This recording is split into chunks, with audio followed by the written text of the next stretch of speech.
Let me give you a bit of advice. Think about this. If I handed you a pencil and paper, would you honestly believe you could recreate a realistic portrait of Brad Pitt? Probably not. But if I showed you a simple gray square and asked you to draw that, you'd have no trouble at all. And if you can draw one gray square, you can draw 2, 3, 10. Eventually all the squares needed to rebuild the full image. That's the real point. Once you can do one small part, you can technically do them all. And yes, I know what you're thinking. That doesn't make me a real artist. But this is exactly how Chuck Close builds his artwork. And he's been one of the highest earning artists in the world for decades. The bigger lesson is this. The barrier between you and your most ambitious dreams usually isn't talent. It's how you approach problems, how you break them down, and how you make decisions along the way. Those millions of decisions compound. Even a tiny improvement in how you make them can dramatically change your final results. Look at Novak Djokovic as an example. When he first turned pro in 2004, he was ranked 680th. After 3 years, he jumped to third in the world and went from making $250,000 to $5 million a year. By 2011, he became number 1 and was winning about 90% of his matches. But he didn't control his ranking or earnings, he controlled the small choices in every point. And because each point only involves a few decisions, you can measure his improvement in his decision success rate. When he was an average player, he won about 49% of points. To be ranked third, he only needed to raise that to 52%. To become one of the greatest ever, he increased it to around 55%. Those are tiny margins. But they changed everything. That same idea changed my own life. Every report card I had from kindergarten to my second year of college basically said the same thing. Smart kid, but he won't settle down or focus. I desperately wanted to focus, I just couldn't. So I stayed a C or C- student for years.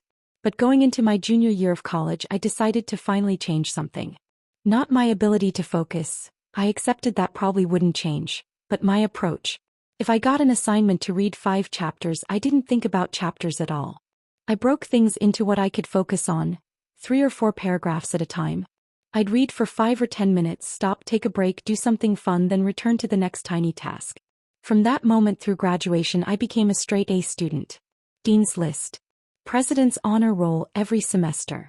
I used the same process in graduate school, one of the top programs in finance and economics, and got the same results. Then I started my career. I realized the method that worked in school should also work in life. So I applied it there too. That thinking helped me move from an exotic derivatives trading job to global leadership roles at major financial institutions and eventually to running successful hedge funds. And in 2001, I realized something else. I'd been applying this approach in school and work, but not in my personal goals. The big things I told myself I'd do someday. One day while walking through Hyde Park, I calculated that I was spending about 360 hours a year listening to music while commuting. Fully awake, fully aware, basically doing nothing. So I replaced all the music on my iPod with German language lessons. Not because I was disciplined, but because I knew I wasn't. I removed the temptation. 10 months later, after listening to all 99 lessons 3 times each, I spent 16 days in Berlin. And suddenly I could speak German. My kids were amazed, but you and I know what really happened. I didn't magically gain talent. I made a tiny adjustment to my routine. That made me wonder what other someday goals I could actually achieve with the same approach. So I tried. I earned an auto racing license. Learned to fly a helicopter. Tried skydiving, rock climbing, aerobatic flying. In 2007, I was overweight and wanted to lose 25 pounds. Instead of gym memberships I'd ignore or foods I'd swear off but still eat, I looked at my habits. I walked daily and I loved being outdoors. So instead of setting a goal to lose weight, I set a goal to hike all 33 trails in the Santa Barbara front country, even though I'd never hiked before. And it wasn't really about the trails. It was about the micro decisions. Turning off the TV, putting down the phone, changing clothes, stepping outside, driving to the trailhead, taking that first step. Those little choices determined whether the big goal would ever happen. By the end of the year, I'd hiked every trail, many of them twice, even some in the backcountry. I lost the 25 pounds and finished the hardest half marathon in the world. Peer to peak. In 2009, I pushed myself again. Read 50 books. Not by focusing on 50 books.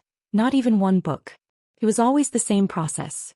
You put down the phone, pick up the book, read one word, which leads to a sentence, a paragraph, a chapter, a book, eventually 10, 30, 50.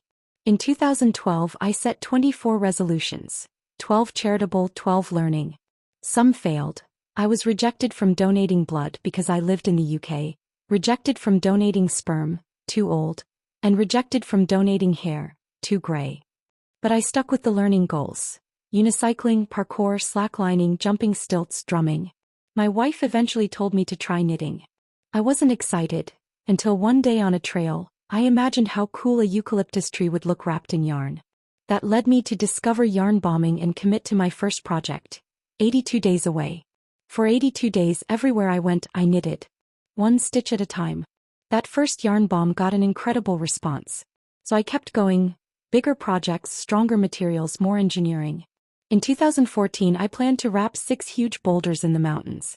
I ended up wrapping 18 with help from 388 contributors from 36 countries. I eventually wrapped an entire children's hospital. I stopped knitting, never liked it, but I loved crocheting. I made my own giant granny squares.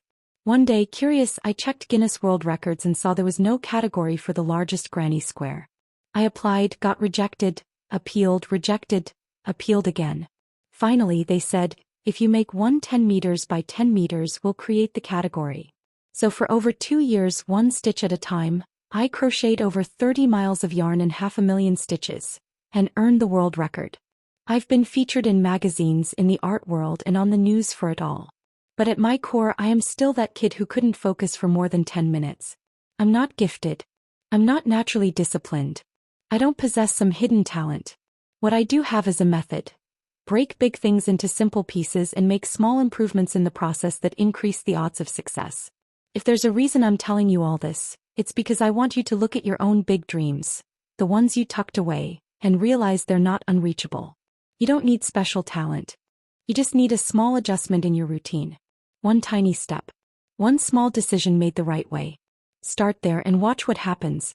It's true that breaking big goals into small, manageable steps is powerful. But there's another side to the equation that people don't talk about enough. You can't chase too many goals at the same time. Even if every goal is broken into tiny steps, your time, energy, and focus are still limited. When you spread yourself too thin, you don't move meaningfully toward any of your goals. Sometimes real progress comes from choosing less, not more. It means deciding what matters most right now, giving it your full attention and letting the other goals wait their turn. One focused goal done well will take you further than 10 goals that only get 5% of your effort. So yes, break things down. Make tasks smaller. Make the process manageable. But also give yourself the space to work on one clear priority at a time. Your progress becomes faster, cleaner, and far more satisfying when your energy isn't divided in 100 directions.